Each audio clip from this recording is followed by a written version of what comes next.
Okay guys, saya Solihin daripada solihin.com. Okay, hari ni saya akan melakukan review mengenai aksesori untuk Nexus 5, iaitu body sleeve wrap. Okay, body wrap, maksud saya body wrap untuk Nexus 5 yang ditaja oleh sleeve wrap. Dan okay, unit yang saya dapat ni merupakan review unit yang didatangkan khas daripada USA. Okay, sekarang ni kita lihat apa yang ada dalam bungkusan ni. Kerana benda ni merupakan bukan merupakan cover atau casing untuk smartphone anda, tapi lebih kepada stiker untuk smartphone tersebut, yang mempunyai berbagai reka bentuk. Dan pihak sleeve wrap memberi saya sebuah stiker untuk Nexus 5 yang menyerupai kayu. Okay, memang sangat-sangat cantik sebenarnya.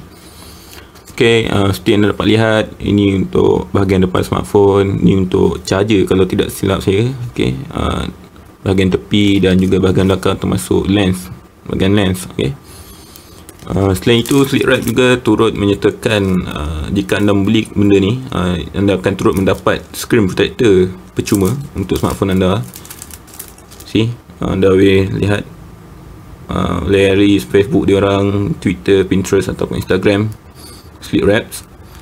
Dan okay, sebenarnya pihak sleeve wrap telah pun menunjukkan video tutorial bagaimana untuk memasang benda ni pada smartphone, dan saya memandangkannya agak sukar serta sedikit complicated untuk dilakukan, dan mungkin saya tidak akan menunjukkan cara memasangnya, dan anda boleh merujuk video tutorial cara pasang di bahagian bawah yang disediakan oleh pihak sleeve wrap sendiri yang lebih detail dan lebih kemas. Dan saya hanya akan menunjukkan bagaimana hasil yang akan diperolehi selepas selesai memasang benda ni. Okay, sekarang jom kita pasang dulu. Okay guys, sekarang saya akan tunjuk macam mana sleeve wrap ni selepas dipasang pada Nexus 5. Sebelum ni saya pernah menyebut tentang sleeve wrap, iaitu satu stiker, cover stiker untuk phone anda. Dan tangan saya ni lah, saya tak pasti, tak ingat nama dia apa, tapi menyerupai kayu. Seperti yang anda dapat lihat, sebenarnya untuk proses masangan agak susah dan memerlukan ketelitian yang agak tinggi untuk memastikan segala-galanya berada dapat dipasang dengan betul.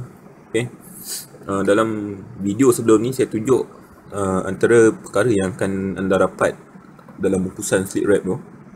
First kali ialah stiker ni untuk semua bahagian, kita dapat lihat masuk di bahagian belakang, dan juga screen protector dan stiker sleeve wrap, yang turut diberi percuma untuk mereka yang membeli. Dan apa yang saya dapat katakan, memang sangat kemas, lekat juga agak kuat dan tidak mudah tanggal, tidak seperti setengah stiker lain. Okay, anda boleh mendapatkan stiker ni daripada laman web sleeve wrap sendiri, iaitu slivewrap.com, dan order di mana pihak mereka akan menghantar ke Malaysia jika anda berminat.